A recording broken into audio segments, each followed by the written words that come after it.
Bienvenidos a todos para esta reunión regional donde nosotros estamos en la tercera y final discusión de este año y vamos a volver al laboratorio para saber lo que hay de mejor en 2026. Soy Arlene, voy a ser la moderadora de hoy. Antes de presentarles a nuestros expertos, yo quiero contarles un poco de nuestro trabajo en nuestra fundación.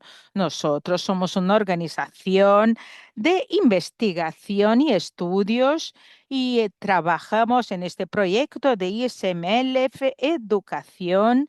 Es un centro de conocimiento y también destacamos resúmenes y materiales para los que no pueden participar en personas. En los últimos años hemos estado trabajando en reuniones específicas por país y en grupos de discusión como este. La idea es que no importa dónde ustedes estén, para que investigadores y médicos puedan tener acceso al mejor conocimiento, el mejor expertise y los expertos. Y nosotros trabajamos con nuestra investigación global y a lo largo del camino nosotros intentamos mejorar los resultados de pacientes, los resultados y creamos alianzas también con trabajos relacionados con el COVID, con hepatitis y también estamos realizando un estudio sobre el ESM infantil. Hay mucho más por venir en el futuro y nosotros somos la ICMLF Internacional. Si ustedes tienen más información, por favor, entren en contacto. Estaremos muy felices de compartir información sobre nuestros programas. Y hoy la idea es cómo obtener los mejores resultados, presentarles a nuestros oradores internacionales, doctor Dennis Kim de la Universidad de Toronto, la profesora Sue Branford de Australia, del Centro para Biología del Cáncer. Nosotros los tenemos en las discusiones regionales, suelen estar presentes con nosotros el profesor Dennis, bienvenido, la profesora Sue, todos lo conocen por su reputación y vuelve por demanda porque la gente le ha pedido su presencia, trabaja con la fundación y siempre es un honor su compartir espacio con usted. Aquí tenemos a nuestros expertos regionales, la doctora Isabel Yere, que viene de Fundaleo, Argentina, y la doctora Gabriela Jaramillo, que viene del Hospital Eugenio Espejo en Ecuador. Y doctora Isabel va a compartir su experiencia desde el laboratorio. Muy bienvenida, Isabel. Y aquí tenemos a doctora Gabriel, que es su primera presentación en este grupo de discusión y seguro que no será su última. Ya lo conocí en el día de tiempo para cura, el día de educación que tenemos y ella tiene un gran conocimiento sobre nuestros temas y no puedo esperar para oír hablar de las oportunidades y retos que enfrenta en su hospital. Y ahora le voy a pasar la palabra a Isabel y vamos a ver sus diapositivas. Y aquí tenemos, mientras ella está aquí, quiero decir que vamos a empezar con un caso muy rico para aprendizaje y vamos a utilizarlo también para discusión. Después de esto le vamos a pasar la palabra a Gaby, que va a tener dos casos y también vamos a discutir los casos. Isabel, creo que te toca. Muchas gracias. Saludos a todos. Y también quiero saludar a los que están aprendiendo con nosotros en este espacio. Muchas gracias a la Fundación ICML. Entonces, lo que vamos a discutir es sobre cómo aprovechar al máximo nuestro laboratorio de LMC. Es un caso de 10 años de monitoreo y esto nos ha permitido aprender mucho juntos. Aquí tenemos una paciente, mujer, 45 años, y la recibimos en una fase crónica para seguir el protocolo con un historial de LMC y el diagnóstico estaba en la etapa, en la fase crónica cuando nos llegó y eso fue en 2016 con un puntaje de Socal que era bajo y no, con el transcripto 210 entre 282 positivo. Eso hecho por un PCR, una PCR cualitativa. Entonces empezamos con la terapia a lo largo de 6 años y reaccionó bien. Empezamos el monitoreo que fue hecho por transcripción reversa y también en un laboratorio local. Y después hicimos el monitoreo también del hemograma completo y con otra vez con la PCR y el hemograma completo con números, resultados que eran normales y con una respuesta molecular que fue formada por el laboratorio local durante ese periodo. En noviembre del año 22, ella decidió interrumpir el tratamiento y entonces se la incluyó, se le siguió el monitoreo molecular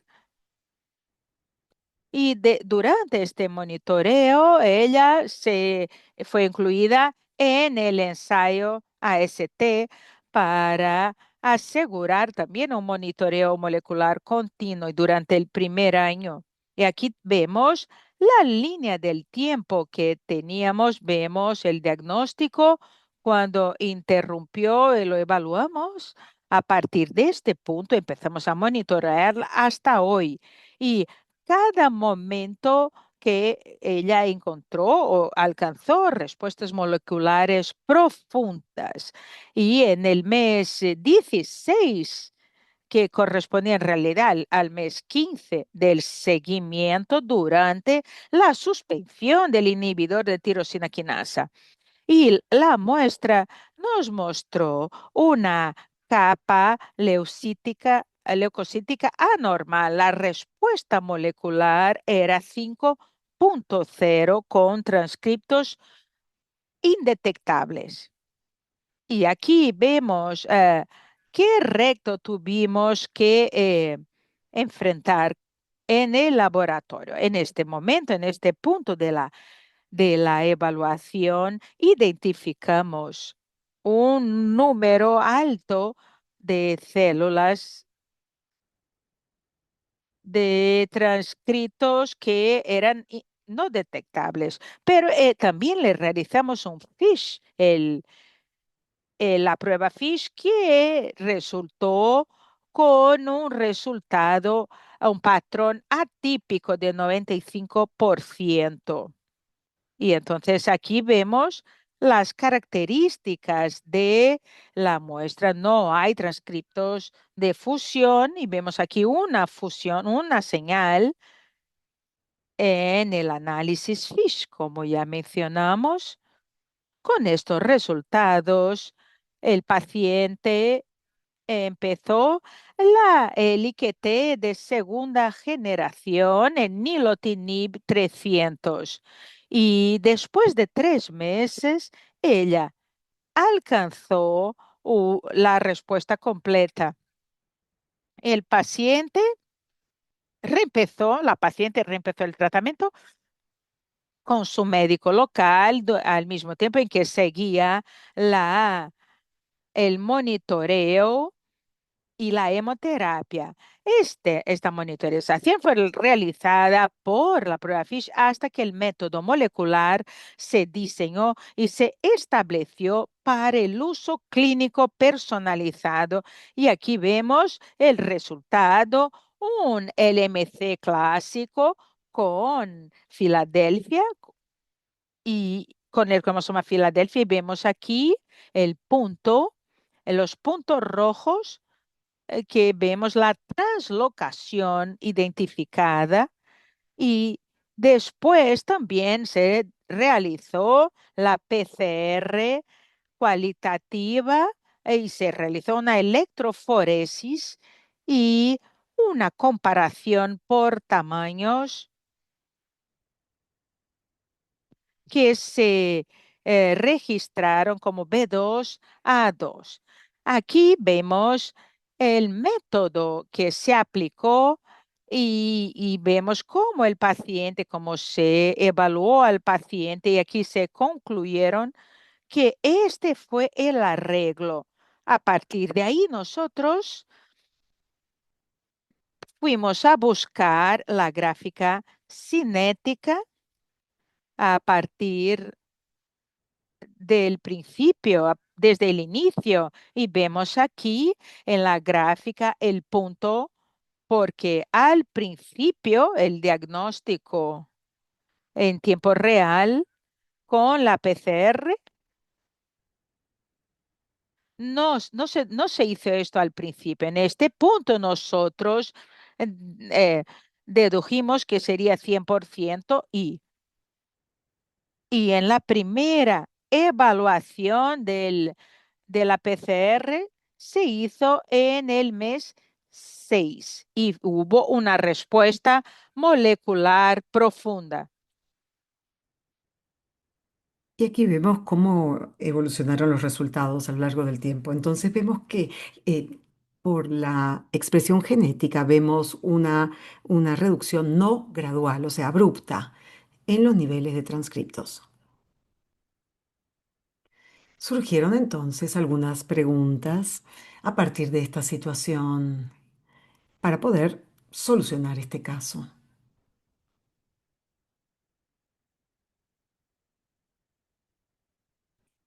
Bueno, se nos ocurrieron varias cosas.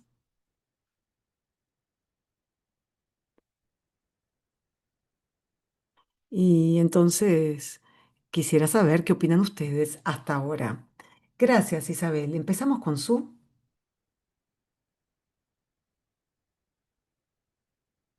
Gracias, Isabel, por compartir este caso, que, bueno, es muy interesante ver esa reducción tan abrupta. Se hizo solamente un ensayo cualitativo en el momento del diagnóstico.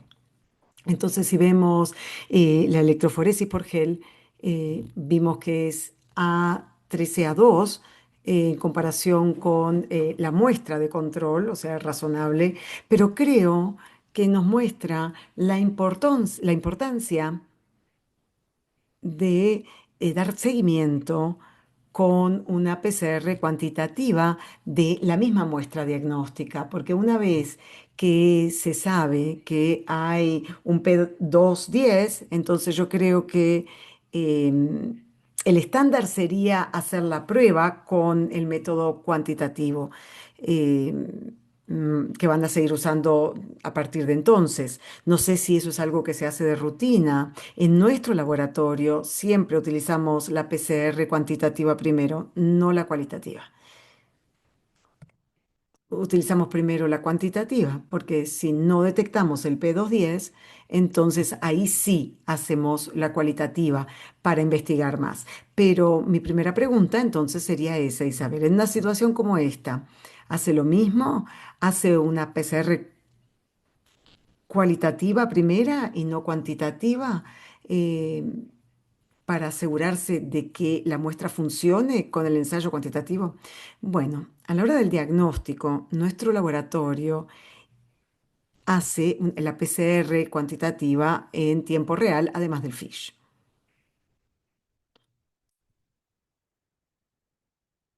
Cuando estamos hablando de un caso clínico muy típico del EMC, entonces la expectativa que tenemos es que el resultado sea positivo en tiempo real.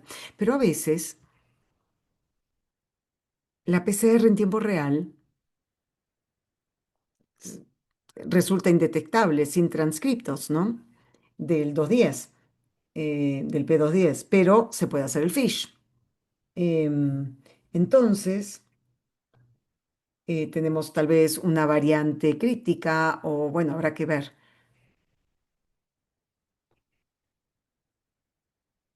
En este caso, no pudimos examinar la muestra que se utilizó a la hora del diagnóstico, ya que se encontraba en un laboratorio local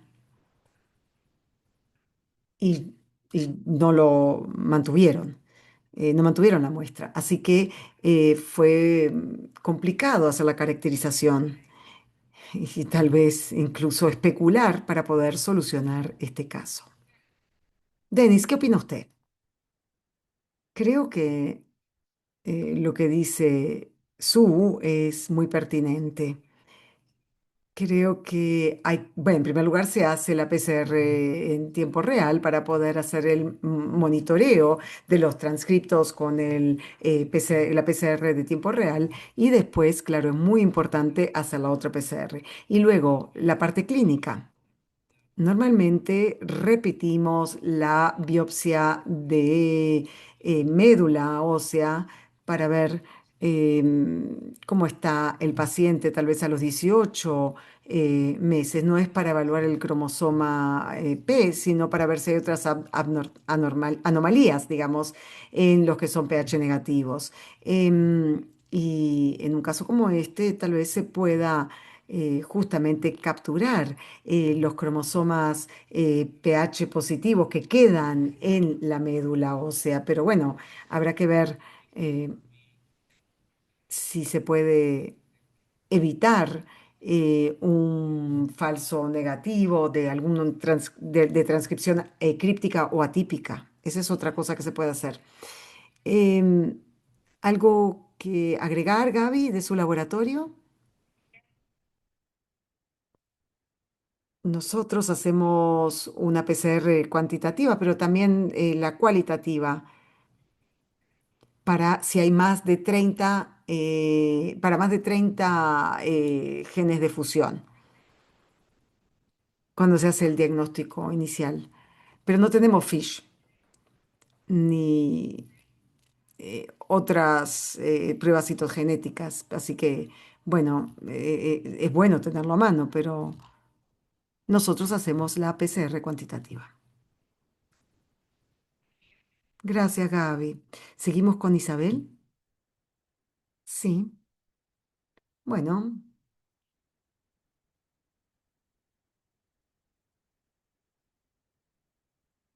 ¿qué hicimos para solucionar el caso? Entramos en contacto con un laboratorio asociado.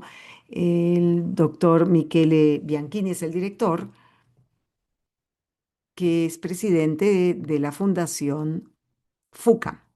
Trabajamos juntos en equipo, ambos, mi equipo y el equipo de él, para solucionar este tema. Trabajé con Carolina Pavlovsky, que es la persona, la especialista de referencia en Fundaleu para la LMC. Y entonces hicimos el descubrimiento en el mes 16, se hizo la secuenciación y la idea fue buscar los transcriptos de fusión que, bueno, logramos amplificar solamente un fragmento con este par de cebadores. Y aquí tenemos un ejemplo eh, y la amplificación o sea, se utilizó un sistema de secuenciación, perdón porque no se ve bien, pero con Sanger. Y aquí vemos el gen ABL E13. Entonces, con el Sanger vimos el E13 y B2 y la inserción y luego el exón A3 del gen ABL. Desde el principio supusimos que el arreglo era B2, A2, B2, A2 o ¿cómo sale aquí? Y en ese momento pues, logramos determinar que el arreglo era E13 con inserción de ABL.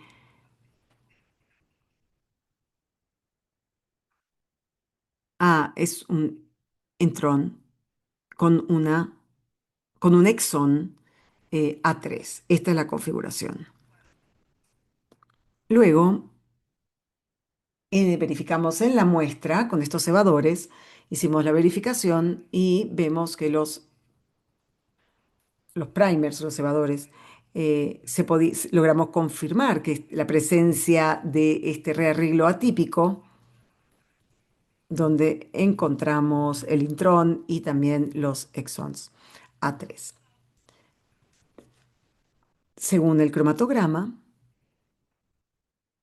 un conjunto de primers específicos, se diseñó para eh, hacer un monitoreo personalizado. Tuvimos que utilizar estos primers, para amplificar el segmento. Así, con este conjunto personalizado de primers, se hizo una qPCR en tiempo real, con una sonda TACMAN, y se utilizó delta CT. Y luego se hizo el ensayo de sensibilidad, eh, para poder poder determinar, hacer la detección de límites. Y con la PCR se puede, RTQ-PCR, se puede hacer los ensayos cuantitativos a través del método estándar, y también realizamos una cuantificación relativa con las muestras para caracterizar la amplificación. El monitoreo, el seguimiento molecular, tras el inicio, después de reanudar la terapia con tirosinquinasa, estuvo basada en la secuencia atípica con primers personalizados específicos diseñados para detectar el clon con más sensibilidad y especificidad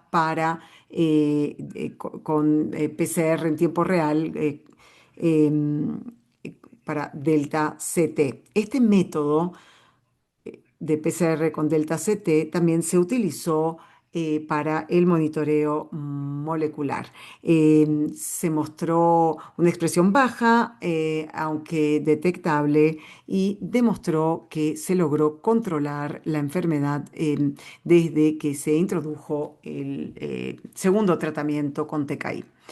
¿Qué posibilidades se nos ocurrieron como consecuencia de este resultado? El surgimiento de un clon pH diferente, no sabemos, o será que hubo un rearreglo atípico inicial que siempre estuvo, pero no se detectó desde un principio, porque al principio solamente se utilizó la PCR cualitativa. ¿Qué caso? Bueno, vamos a empezar con Denis. Esta vez, sí, me parece muy interesante el caso. Yo diría que ese clon de E13 con esa inserción con A2 era un clon que estaba desde un principio menor, y después el mayor era E13A2, y luego hubo un rearreglo,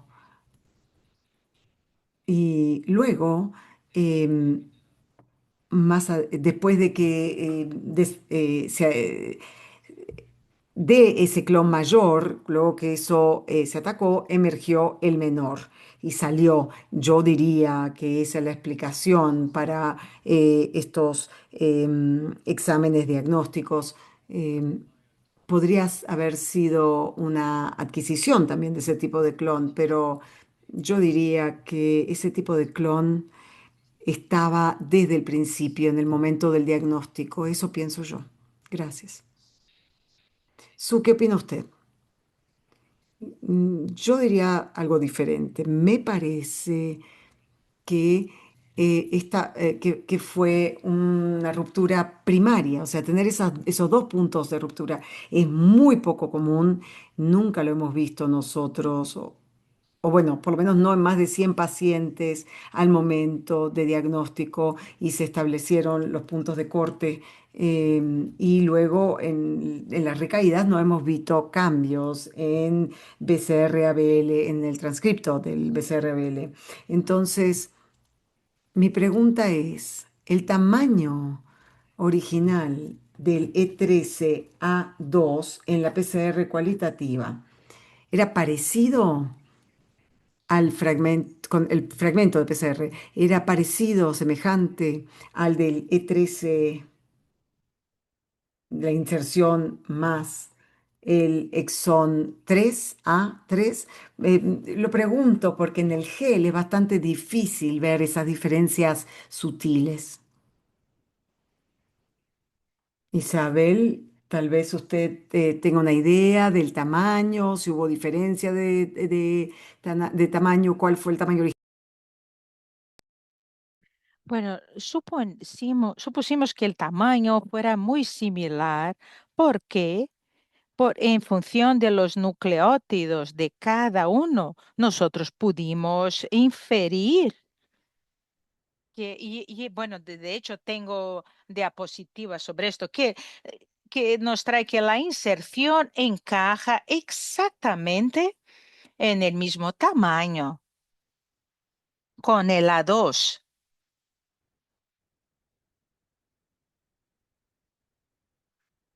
Y estoy de acuerdo con usted, porque creo que este arreglo es el igual, es el mismo que la variación del principio de la enfermedad, porque ellos compensan en su estructura. Y creo que ustedes van a ver mejor en la siguiente diapositiva. Bueno, yo solo quería decir que la evidencia de apoyo demuestra que 6 meses usando la PCR cuantitativa fueron capaces de detectar el transcripto. Entonces, eso sería el soporte de evidencia de que eso ya estaba desde el principio. Bueno. ¿Tienes algo que añadir o vamos a seguir con las diapositivas de Isabel? No, creo que podemos seguir y seguir adelante.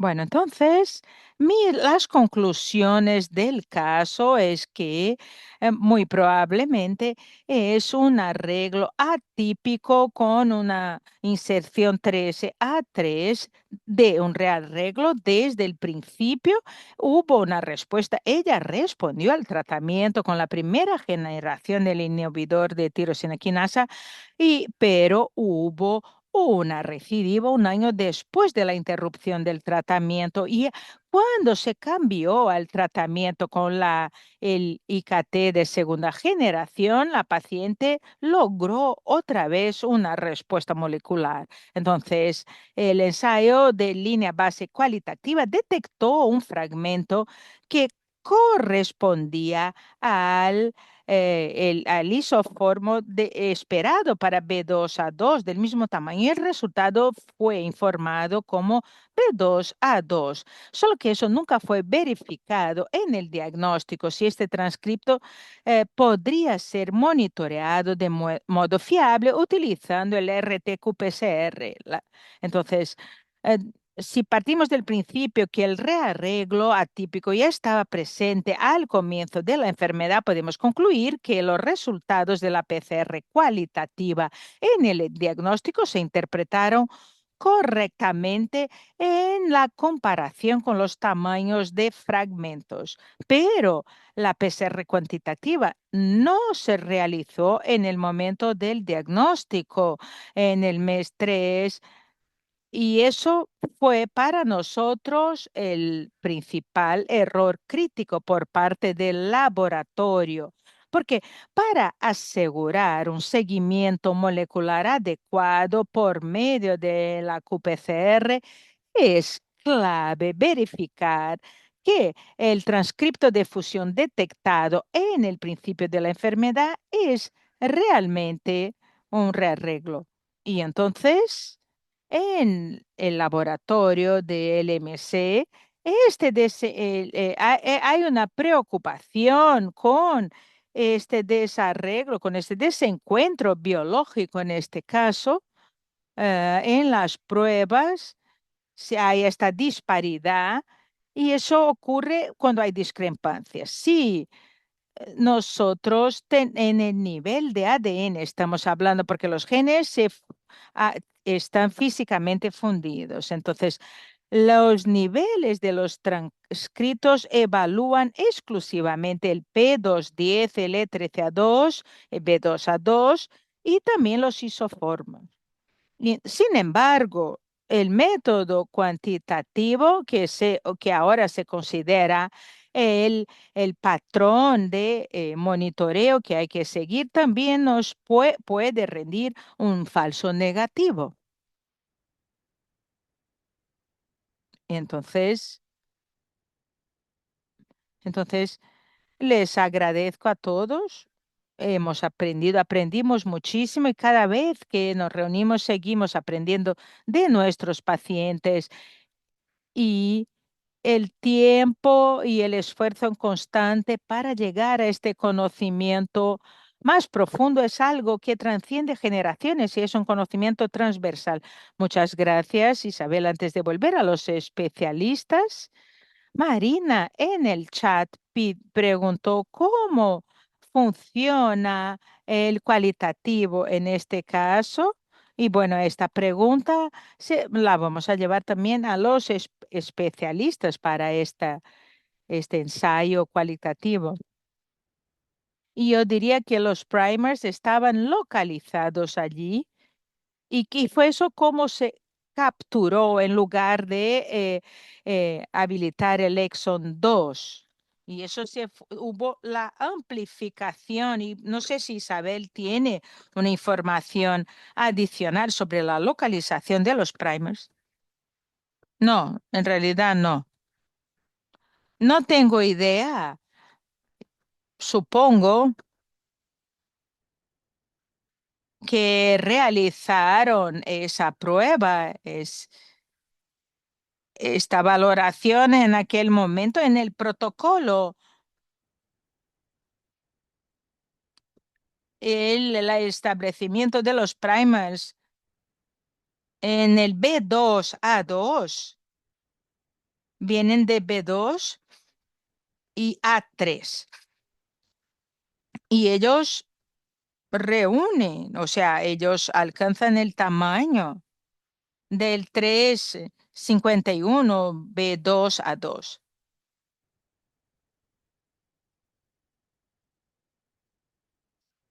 Y eso es lo que tenemos. Muchas gracias, Isabel. Denis, ¿cuáles son sus pensamientos finales sobre este caso increíble de Isabel?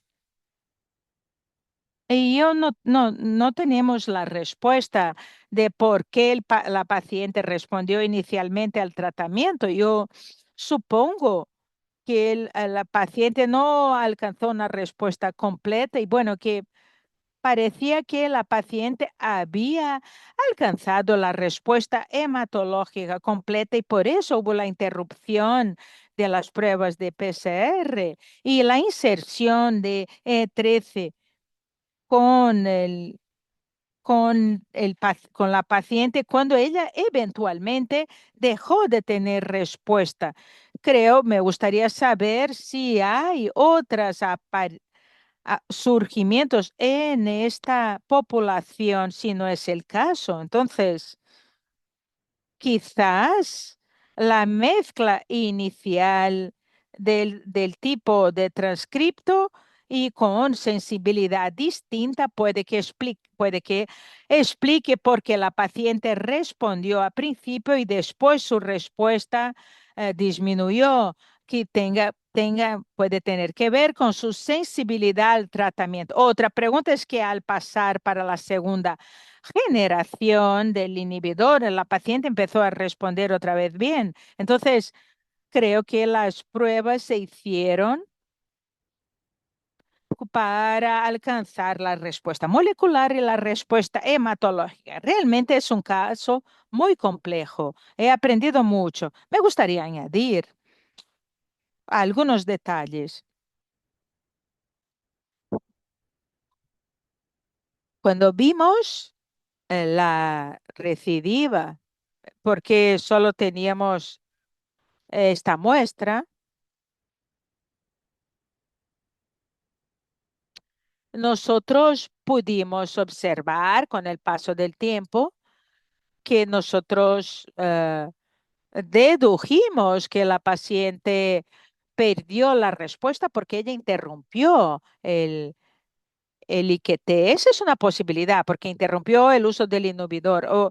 Y en relación a la segunda generación, ella recuperó la respuesta cuando empezó a utilizar el IQT de segunda generación. Y entonces podría ser interesante hacer un análisis de mutación en este caso.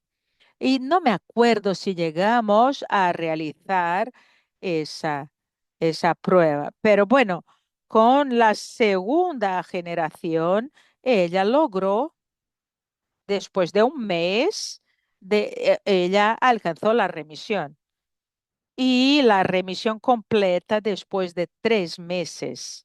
Es fantástico saber de esto, que la paciente tuvo un rescate exitoso. Eso es fantástico, porque este caso este caso realmente deja claro cómo es importante tener el transcripto desde el principio en el diagnóstico. Muchas gracias, Isabel. Seguro que podríamos seguir hablando por horas, pero ahora vamos a pasar a